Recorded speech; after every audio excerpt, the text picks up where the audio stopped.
लेकिन भारतीय जनता पार्टी के नीतियों से ही जनाधार बहुत तेजी से खरक रहा है, इसीलिए वो सावधानी में आके फिर से राजभर जी का हालचाल ले रही हैं। हाँ, पहली बात। दूसरी बात, एक चीज, भारतीय जनता पार्टी का एक मिस्टेक, इनके नेता जो होते हैं, इनके नेता जब तक सत्ता में रहते हैं तब तक जनता का ख्याल नहीं करते। कि चल सन्यासी मंदिर से लेकर के हम इनसे घंटा बजवाएंगे तो हम ये जो है 3 सीट पूर्वांचल में नहीं जीत पाएंगे। 2019 का प्रकाश राजभर जी है, इनका कोई ठीक नहीं है, ये स्तरहीन राजनीति कर रहे हैं। ये आपको कड़वा लग रहा होगा, बुरा लग रहा होगा। मैं प्रकाश राजभर जी से योगी जी की मुलाकात हुई थी कि नहीं बनारस में? हुई थी जी, लेकिन उन्होंने मीडिया के सामने आकर के इन्होंने कह दिया कोई मुलाकात नहीं। नीतीश कुमार, हद बेशर्मी की हद है नीतीश कुमार की। कैसे हम बता रहे हैं, आप उनकी राजनीति देखते हैं, 6 महीना वो भाजपा में रहते हैं, 6 महीना उसमें रहते हैं लोग। वही तो आपके भी नेता की वही हाल बता रहे हैं। साथियों नमस्कार, मैं हूं रजनीश और आप देख रहे हैं जन आदर्श भारत। आज हमारी मौजूदगी जहां पर है, हमारे इस फ्रेम में जिस शख्सियत को आप देख रहे हैं, ये सुभाषपा के नेता हैं। और सुभाषपा के नेता हमारे साथ आनंद तिवारी जी हैं, जो पिछले दिनों बहुत ज़्यादा सुर्खियों में रहे हैं। और पूर्वांचल में मुझे लगता है कि अब बहुत सारे लोग आनंद तिवारी को जानने लगे हैं। और सुभाषपा के नेता है, और सुभाषपा के नेता आनंद तिवारी का आज आपके बीच में एक शानदार इंटरव्यू करके आपके बीच में खबर भेज रहे हैं। खबर जिस तरह की होगी, इनके साथ ऐसे ऐसे तीखे सवाल होंगे और जवाब जो होगा वो आपके साथ, आपके बीच होगा। सबसे पहले बहुत बहुत स्वागत है आपका। धन्यवाद। आपसे बड़े तीखे तीखे सवाल करने का मन है, तो सबसे पहले इस बात के लिए आप आश्वस्त हैं ना कि ये मैं कह रहा हूं जो सही कह रहा हूं? हाँ, हम तैयार हैं। और हम आपको धन्यवाद देना चाहेंगे। आप जैसे पत्रकारों का हम बड़ा सम्मान करते हैं, जो तीखे सवाल पूछे और जनता के हित का सवाल पूछे, निष्पक्ष सवाल पूछे, ना कोई पक्षपात करे, ना किसी के मुंह वाली बात करे। एक सच्चे पत्रकार की यही पहचान है। अच्छा, तो पहला हमारा सवाल यही है कि 2019 में सुभाषपा प्रमुख ने बहुत ज़्यादा भारतीय जनता पार्टी को खूब, उन्होंने क्या तक नहीं कहा, खूब खरी खोटी उन्होंने सुनाई 2019 में। 22 में भी हर एक मंचों से लेकर के मीडिया डिबेट में पानी पी पी करके गाली दी उन्होंने।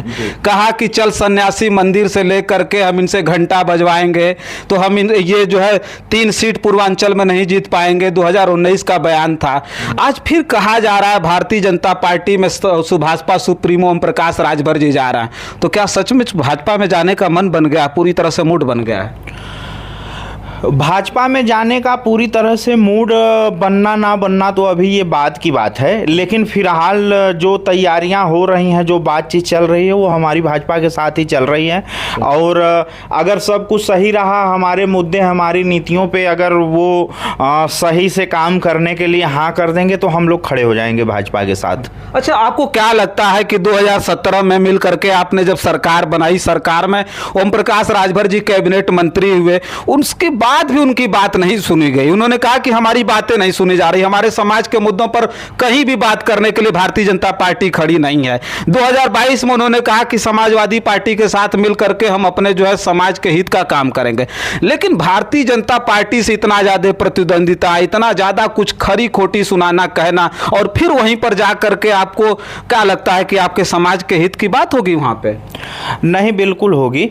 इसीलिए हम लोग सरकार छोड़ दिए थे। जब हमारी कुछ नीतियां हैं और जो जनहित नीतियां हैं, जो जनता के हित में सीधे काम आने वाली हैं, जैसे समान शिक्षा का अधिकार, शराबबंदी, विद्युत बिल माफी, पूर्वांचल राज्य, ये सारी नीतियां तो जनादेश के साथ खड़ी रहने वाली नीतियां हैं, जनता की नीतियां हैं। अगर इस पे कोई बात हमारी नहीं मानेगा, बार बार हम कहेंगे करने को नहीं करेगा, झूठा दिलासा देगा, झूठा आश्वासन देगा, तो जोते जोते 18 महीने हो गए तो हम हट गए सरकार से।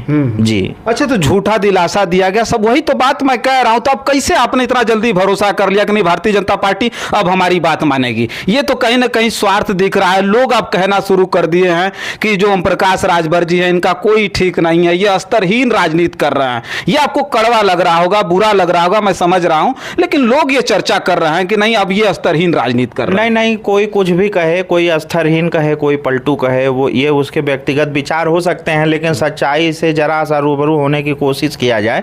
जब हमारी बातें कोई नहीं माना तो हम उससे हट गए, ये कोई गुनाह तो किए नहीं।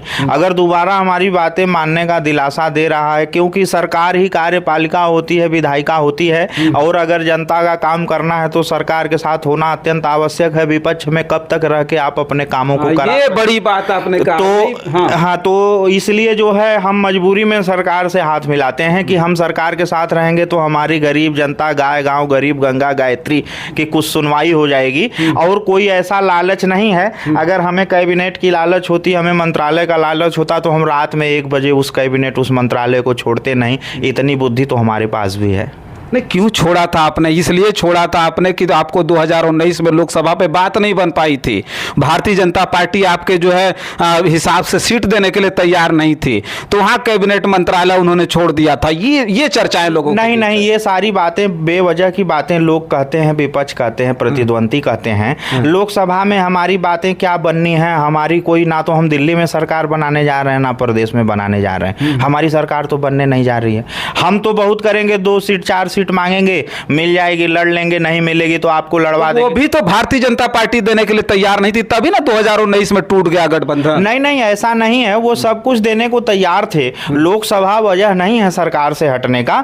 उसके बाद अगर हम लोग लोकसभा की वजह से सरकार से हटे होते तो लोकसभा के चुनाव में हम लोग विपक्ष में जाके तमाम उल्टी सीधी बयान दिए होते, विपक्ष को साथ रह के सत्ता पक्ष से भड़काए होते। ऐसा तो कुछ किया नहीं गया। तो इससे आप अंदाज लगाइए, सरकार से हटने का बस वही मेन हमारे मुद्दे थे, वही हमारी नीतियां थी जो वो नहीं मान रहे थे। बाकी और कोई ऐसा नहीं मानने के लिए तैयार। हाँ, अब ऐसा उन्होंने बोला है कि अब आपके शराबबंदी पे भी बात होगी, बिजली बिल माफी पे भी बात होगी, सामान सच्चा के अधिकार पे भी बात होगी, सारी बातें होंगी। थोड़ा समय लगेगा, एक बार फिर से आप एक होते हैं, आगे जैसा आप कहेंगे वैसा हम करेंगे। ऐसे कैसे आपने अपेक्षा कर लिया? बिजली बिल दुगुनी हो गई, शिक्षा इतनी ज्यादा महंगी हो गई, गरीब के बच्चे नहीं पढ़ पाएंगे, तो कैसे आपने अपेक्षा कर लिया कि सरकार मानने के लिए तैयार है? कहीं भी आपको झुकते हुए सरकार दिख रही है? नहीं नहीं, हम आपको बता रहे हैं, देखिए कहीं ना कहीं एक विश्वास तो करना ही पड़ेगा और एक जगह कहीं ना कहीं धैर्य रखना ही पड़ेगा, क्योंकि ये एक दिनों के काम नहीं है। आज आज़ादी के 70 साल तक जो काम नहीं हो पाए, अगर उसे हम करने के लिए रात दिन लड़ रहे हैं तो हो सकता है उसमें 7 माह 7 वर्ष और लगें। ये थोड़ा सा धैर्य का काम है और इसके लिए हमें जो है एक अंधेरे में तीर चलाना पड़ेगा और एक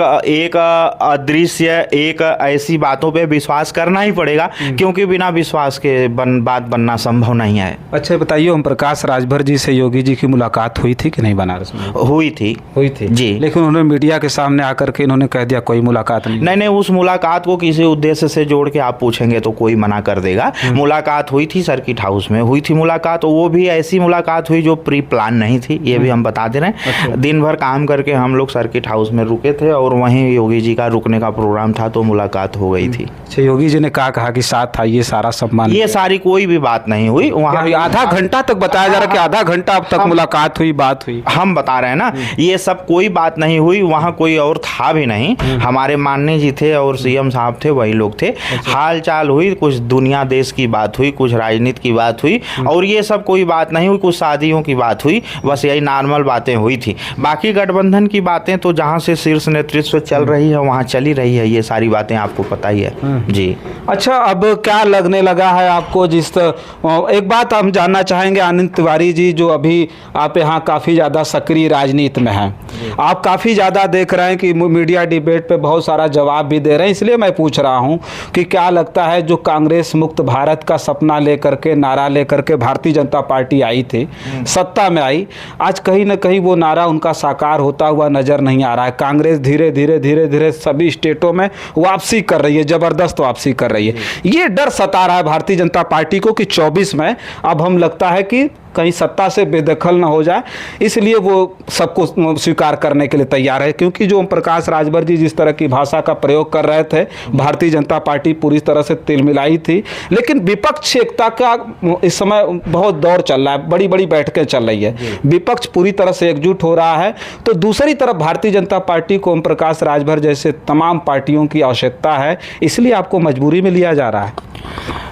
एकता से किसी को हराया नहीं जा सकता, एकता से ही तो हराया जाता है। हम बता रहे हैं ना, ये लोकतांत्रिक देश है ना, ये लोकतांत्रिक देश है। यहाँ जब जनता एक होगी तब किसी को हराती जताती है। ये दगे हुए कारतूस और सड़े गले लोग किसी को हरा नहीं सकते एक होके। या हम उत्तर प्रदेश से जाके बंगाल बैठ जाए, कोई बंगाल से जाके गुजरात चला जाए, कोई गुजरात से राजस्थान चला जाए, राजस्थान से MP चले जाए, ये दगे कारतूस और ये सड़े गले लोग नहीं हरा पाएंगे भारतीय जनता पार्टी को। भारतीय जनता पार्टी की जड़ बहुत मजबूत है। ये लोकतांत्रिक देश है, जनादेश भारतीय जनता पार्टी के पक्ष में है। जनता ही हराएगी जिताएगी, इन लोगों के बस का नहीं है। दगे कारतूस आपने किसको कहा है? नीतीश कुमार हैं, तेजस्वी यादव हैं, अखिलेश यादव हैं, स्टालिन हैं, ममता बनर्जी हैं, बड़े बड़े नेता हैं, राहुल गांधी हैं, मल्लिकार्जुन खड़गे हैं। जी हम बता रहे हैं, खड़गे हो कोई हो, जैसे दगे हुए कारतूस मतलब आपको बता रहे हैं, ममता बनर्जी, अखिलेश यादव, नीतीश कुमार हद बेशर्मी की हद है नीतीश कुमार की। कैसे हम बता रहे हैं, आप उनकी राजनीति देखते हैं, 6 महीना वो भाजपा में रहते हैं, 6 महीना उसमें रहते हैं लोग। वही तो आपके भी नेता की वही हालत बता रहे हैं, हमारे नेता में उनके नेता में जमीन आसमान का फर्क है। नीतीश कुमार और माननीय ओम प्रकाश राजभर जी की कोई तुलना नहीं है। ओम प्रकाश राजभर जी जवान के बड़े पक्के और दृढ़ इच्छा शक्ति के बड़े मजबूत आदमी हैं। वो सत्ता के लालच के लिए गठबंधन ना बनाते हैं ना तोड़ते हैं। अगर उन्हें सत्ता की लालच होती तो भाजपा के साथ बने रहते, अगर तोड़ते तो नीतीश कुमार की तरह कहीं सेटिंग करके तोड़ते और दूसरी सरकार बनती। तो दोनों में ये आप सीएम ही रहें, किसी के साथ सीएम रहें, तो इससे साफ पता चलता है कि आप सत्ता के लालची व्यक्ति हैं। आपको लोकसभा में एक वोट नहीं मिलेगा। सपा बसपा का यहीं उत्तर प्रदेश में गठबंधन था, सब लोग कह रहे थे ये 65 सीट पाएंगे। एक मैं अकेले चिल्ला रहा था कि ये लोग 5 सीट पाएंगे और 5 सीट ही मिली। तो गठबंधन जनता के साथ जिसका होगा वो हारेगा जीतेगा। ये दगे हुए कारतूसों के बस की बात नहीं है। अच्छा जी, तो लगता है आपकी बीजेपी इस बार मतलब बिल्कुल उसी तरह से फिर जैसे पिछली तरह से था उसी तरह से फिर वापसी करेगी? भाजपा इस बार कि जो भी चुनाव होने जा रहे हैं, भारतीय जनता पार्टी इस बार जिस हिसाब से चुनाव लड़ने जा रही है उसमें दूर दूर तक किसी का पता ही नहीं चलेगा। चाहे कोई कितना भी गठबंधन बना ले या एक हो जाए। ममता बनर्जी का उत्तर प्रदेश में एक वोट नहीं है, अखिलेश यादव का बंगाल में एक वोट नहीं है। गठबंधन का क्या फायदा होगा? पहला उदाहरण। दूसरा उदाहरण मैं बता रहा हूँ, कांग्रेस का उत्तर प्रदेश में एक भी वोट नहीं है, बसपा का उत्तर प्रदेश में थोड़ा सा वोट है। तो क्या फायदा होगा उस गठबंधन का? कोई फायदा नहीं होगा। गठबंधन का फायदा उसी को होगा जो पहले से लड़ता हुआ जीतता हुआ आया है, उसे थोड़ा सा बैकअप कोई दल देगा, वो जीत जाएगा। सपा बसपा का गठबंधन हो गया उत्तर प्रदेश में, तब नहीं हो तो गया था, कोई नया होने जाएगा? हुआ नहीं था पिछले चुनाव में। सपा बसपा के गठबंधन में पत्रकार बंधु आपने देखा इनकी धज्जियां उड़ गई। 0 थी बसपा, वो तो किसी तरह हाफते 10 पहुंची, ये बेचारे 5 पे 5 रह गए, उसमें 1-2 तो भाग गए। तो इनके गठबंधन का कोई कुछ होने वाला है नहीं। भाजपा की जड़ बहुत, मैं भाजपाई नहीं ना हूं, लेकिन मैं पहले भी कह रहा था, आज गठबंधन की बात चल रही है, मैं साल भर पहले चिल्ला रहा था कि भाजपा की जड़ बहुत मजबूत है। हम सुभाषपा वाले लड़वैया लोग हैं, हम लड़ते रहेंगे, तब तक लड़ते रहेंगे जब तक हम जीत नहीं जाएंगे। यही हमारा उद्देश्य है। लगता है कि भाजपा से काफ़ी बड़ा गिफ्ट मिल गया है, आश्वासन मिल गया है, तब इस तरह की भाषा आप बोल रहे हैं। नहीं, अब ये सारी बातें तो कहने की बातें हैं, तमाम लोग आपसे भी बहुत कुछ कहेंगे, लेकिन हमें क्या मिला क्या नहीं मिला हम तो आप देख ही रहे हैं। और हम ही लोग देंगे जिसको जो कुछ देंगे, क्योंकि हमारे पास जनबल है और राजनीति जनबल से होती है। भारतीय जनता पार्टी के पास जनाधार नहीं, जनाधार भारतीय जनता के पास पार्टी के पास है, लेकिन भारतीय जनता पार्टी के नीतियों से ही जनाधार बहुत तेजी से खरक रहा है, इसीलिए वो सावधानी में आके फिर से राजभर जी का हालचाल ले रही हैं। हाँ, पहली बात। दूसरी बात, एक चीज और भी है, आप एक चीज गौर किए होंगे, भारतीय जनता पार्टी कभी भी अपनी नीतियों से ही अपने को हराई है, अपनी नीतियों से ही अपने को जिताई है। भारतीय जनता पार्टी का एक मिस्टेक, इनके नेता जो होते हैं, इनके नेता जब तक सत्ता में रहते हैं तब तक जनता का ख्याल नहीं करते। और हमारी सुभाषपा की एक खासियत, हम सत्ता में रहें चाहे विपक्ष में रहें, रहना हमको जनता में ही है। जी, चलिए देखिए, हम चर्चा कर रहे थे, हमारे साथ सुभाषपा के नेता हैं, शानदार नेता, बेबाक तरीके से बात करते हैं, लेकिन आज बड़ा शालीन थे, बड़ा शानदार तरीके से उन्होंने जवाब दिया जिसकी उम्मीद शायद हमको नहीं थी। लेकिन जिस तरह का जवाब आया, इससे साफ तौर पर आप समझ सकते हैं कि कहीं ना कहीं जिस बीजेपी को राजभर पानी पी पी करके गाली देते थे, वो कहीं ना कहीं आज फिर उसी बीजेपी में पूरी तरह से जाने के लिए मुस्तैद है। और हमको लगता है जिस तरह की बात आनंद तिवारी जी ने बताई, उससे साफ तौर पर यह दिखता है कि भारतीय जनता पार्टी से इनका गठजोड़ अंदरूनी तो हो चुका है, उसकी औपचारिकता ही केवल बाकी है। ये मैं नहीं कह रहा हूं, इनके जो वक्तव्य थे उससे मैं साफ तौर पर मुझे लगता है। किसी ने बड़ा अच्छा लिखा था, वो मुझे आज के दिन याद आ जाता है। उसने लिखा था कि यूं तो मुड़कर देखने की हमारी आदत नहीं, लेकिन तुम्हें देखा तो सोचा कि एक बार और देख लूं। तो ये स्थिति अब उत्तर प्रदेश में हो गई है। ओम प्रकाश राजभर जी कहीं अपने समाज पर जबरदस्त तरीके से उनका जनाधार बताया जाता है, और पूर्वांचल की बहुत सारी सीटों को प्रभावित करने वाले राजभर अब कहीं ना कहीं भारतीय जनता पार्टी में जाने के लिए लालायित है, और यह साफ हो गया है कि वो भारतीय जनता पार्टी के साथ जाएंगे। और वो उनका जाना कितना भारतीय जनता पार्टी को फायदा पहुंचाएगा, ये तो आने वाला वक्त बताएगा। तब तक के लिए देखते रहिए जन आदर्श भारत। मैं हूं रजनीश, बहुत बहुत धन्यवाद।